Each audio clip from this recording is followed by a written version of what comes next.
Aku lah mengharapkan ngono ya. Terus sebentar mas. Kalau memang itu mau dipromosikan nanti kita pelajari dulu. Editan apa bukan? Ngono loh paling enggak itu. Lah aku main capek aku. Gorong-gorong. Tuhan bisa diedit mas. Dipikir aku bukan itu kan iya aku. Buka studio ya Pak, kayak foto. Kata bukannya guys. Kan udah bilang enggak tertarik kayak gitu. Nah, waktu itu momentum itu tiba-tiba hilang itu aja. Oh ya sudah, berarti memang bagi Dikti pun waktu itu ya kriteria kinerja mahasiswa belum dijadikan kriteria penilaian akreditasi bagi lembaga. Jadi mahasiswa tetap memang selalu dianalisa. Kue jumpalitan sinamu piye? Nggih. Sakarepmu. Yang dinilai itu hanya lembaganya. Lembaga itu komponennya adalah komponen fisik dan komponen organiknya. Terusnya kalau ini biro, nah mindset tuh berkebalikan dari situ. Aku ora penting aku iso apa, sing penting mahasiswa iso apa. Wong aku ngomong nang adik-adikmu itu pangkat itu terakhir. Aku karena aku punya standar sendiri untuk menaikkan pangkat itu. Kalau aku sudah puas dengan kinerja mahasiswa, aku tak ngurus pangkat. Jadi aku pegawai satu-satunya yang dikasih 5 kali surat peringatan. Oke, jadi selain itu apa yang terjadi di 2015? Ya aku gagal melanjutkan itu apa? Sejarah kita untuk mengikuti seminar nasional. Pada tahun 2018 karena aku sudah tidak boleh di situ lagi 2018 gitu ya pas aku dulu bisa pas aku kan gini sekurang gak bisa mampir bla bla bla. Yang dimainkan kan juga sebetulnya peserta itu tuh mas, penerus sejarah itu tuh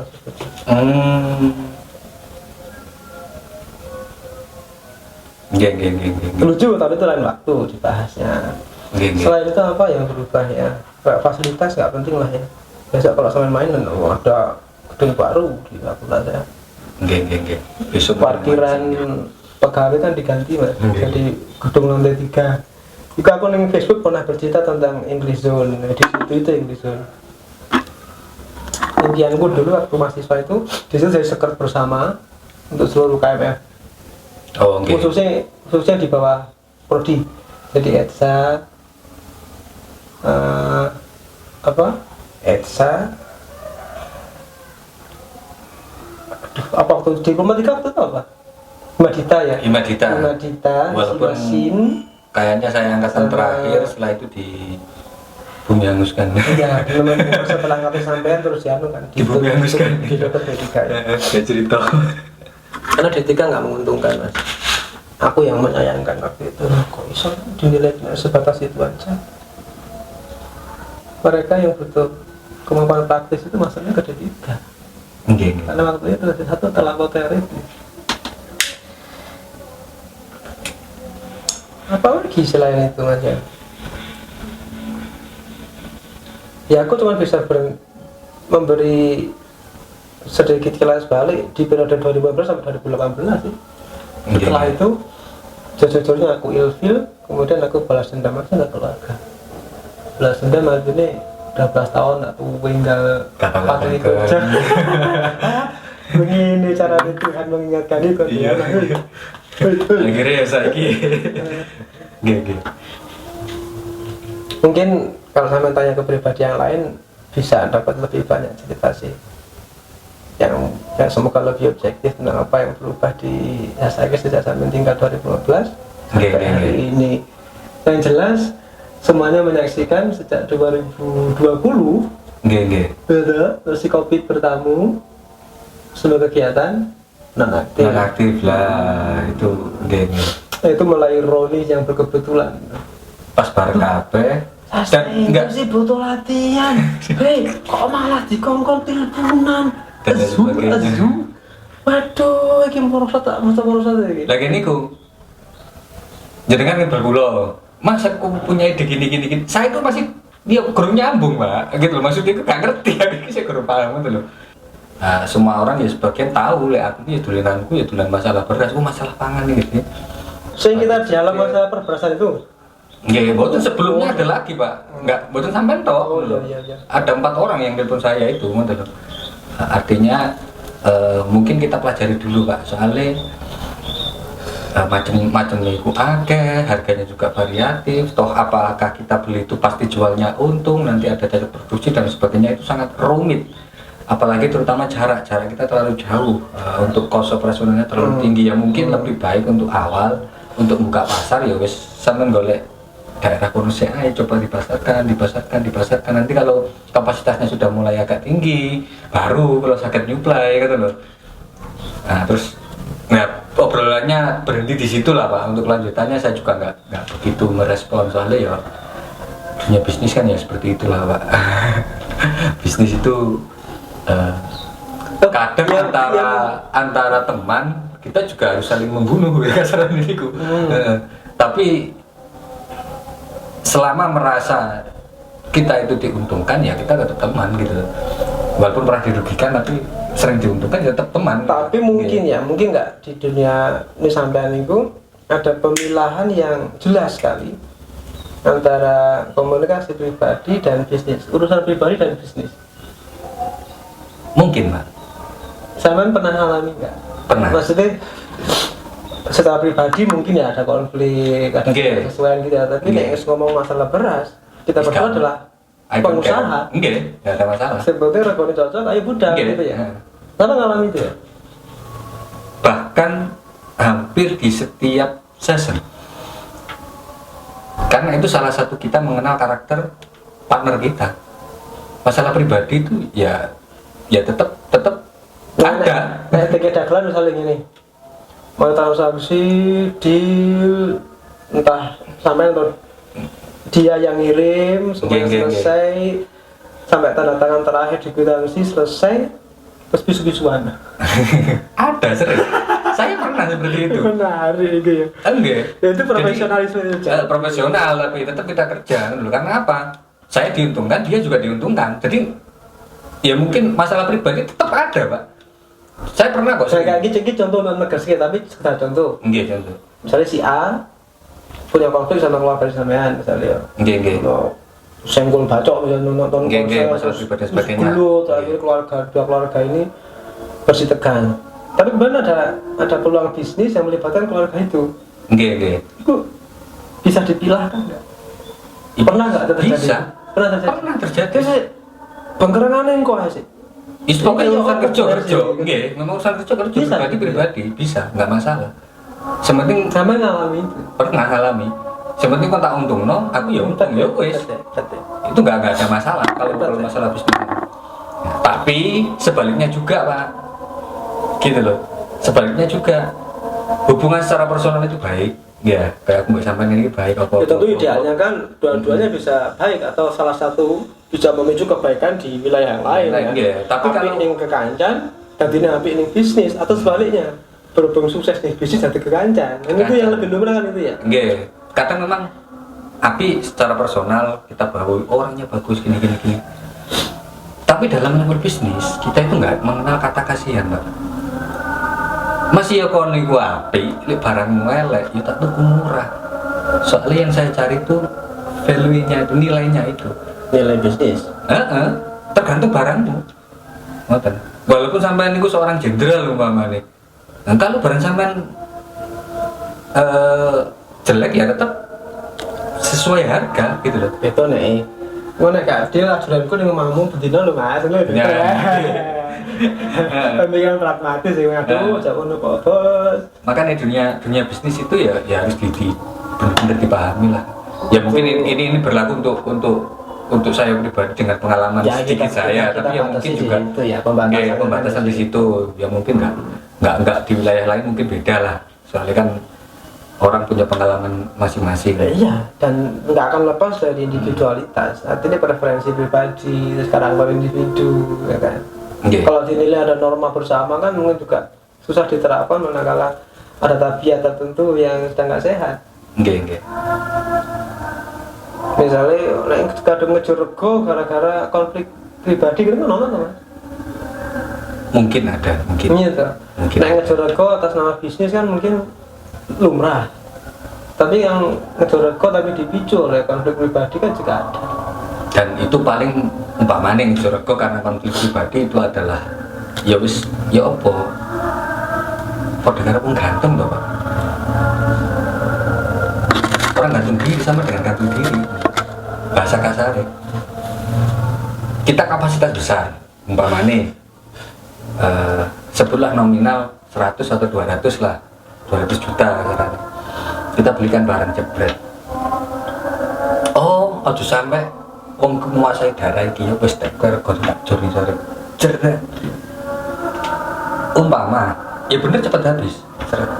Tapi nominal yang asalnya modal utama 200 hilang 25 sampai 30 juta hanya dalam satu kali putar itu kan sama dengan bunuh diri Dari kacamata bisnis. hanya menuruti ego dan itu nggak manfaatnya Dan itu bukan apa ya? Tapi itu realistis loh, Pak.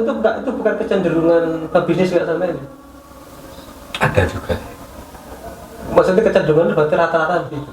enggak juga tapi pemikiran seperti itu ada fenomena itu memang Karena ada memang susah mungkin ya menghalau ini ya, emosi atau bisnis ya.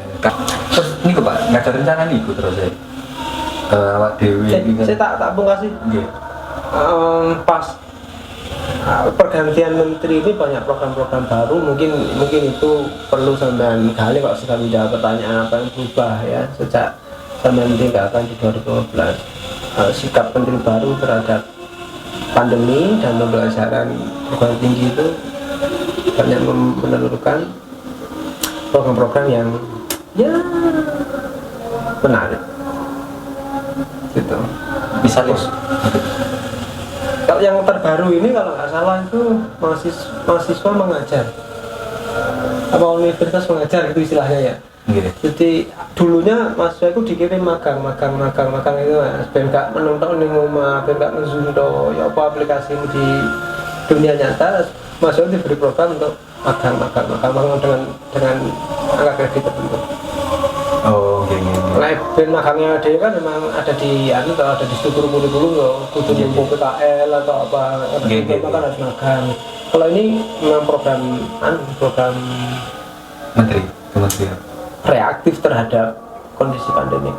Terus yang terakhir ini bisa mengajar ini, mahasiswa didorong atau mungkin difasilitasi, diberi uang saku dan bebas SPP untuk membentuk kelompok binaan. Mereka bisa mengenalkan apa yang terjadi di perguruan tinggi pada masyarakat, buat pengajaran. Menariknya, angkatan 2011 pada zaman mereka ketemu aku semester 3, 2, 3 itu ngono, lucu. Mereka punya sekolah binaan tuh. nggih. Jadi sekawanan Mahasiswa itu rutin mas setiap minggu sekali mengunjungi sekolah yang sudah sudah ada komunikasi yang baik dengan pengelola sekolahnya untuk mengadakan kelas Sabtu atau kelas Minggu gitu. Kawan 2011 saat itu. Mengenai mampir ini cerita ada apa tadi ketemu siapa anak-anak gimana gitu. Tadi itu mereka seminggu sekali luar biasa kaya mereka dari pengalaman itu. Tapi nampaknya memang susah untuk mempertahankan komitmen bersama ya. Jadi aktivitas itu pun nggak sampai bertahun-tahun. Padahal hati aslinya. Ya itu hasil dialog kita di mata kuliah speaking. Terus mereka merespon masukanku. Aku cuma bisa ngasih tawar dan masukan, aktualisasi dan eksekusi selalu mahasiswa itu kayak aku. Mahasiswa mampu waktu.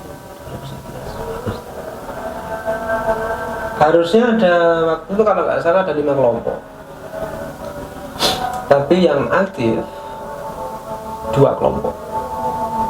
Terus kebetulan salah satu kelompok teramati karena mereka juga komunikasi dengan aku itu pecah karena ya konflik internal lah di level pribadi. Dan itu kendala mahasiswa. Bagaimana konflik pribadi, permasalahan pribadi akan selalu berimbas pada kinerja akademik. Tidak bisa dipisahkan memang.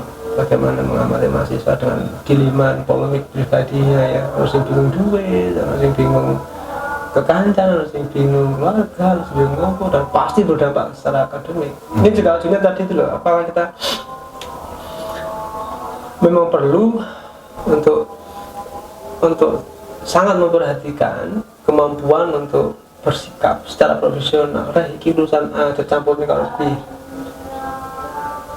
Karena bayangin loh kalau ada mahasiswa putus pacaran misalnya, putus pacaran itu stres loh. Iya. Terus akhirnya udah kuliah. Ada itu kasusnya ya, tahu lah. Terus akhirnya lagi masuk kelas. Kayak apa nanti.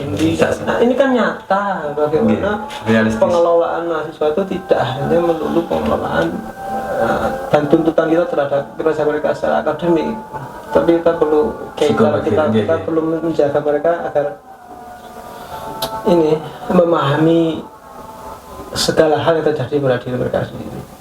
Jadi kalau menjawab itu sebetulnya.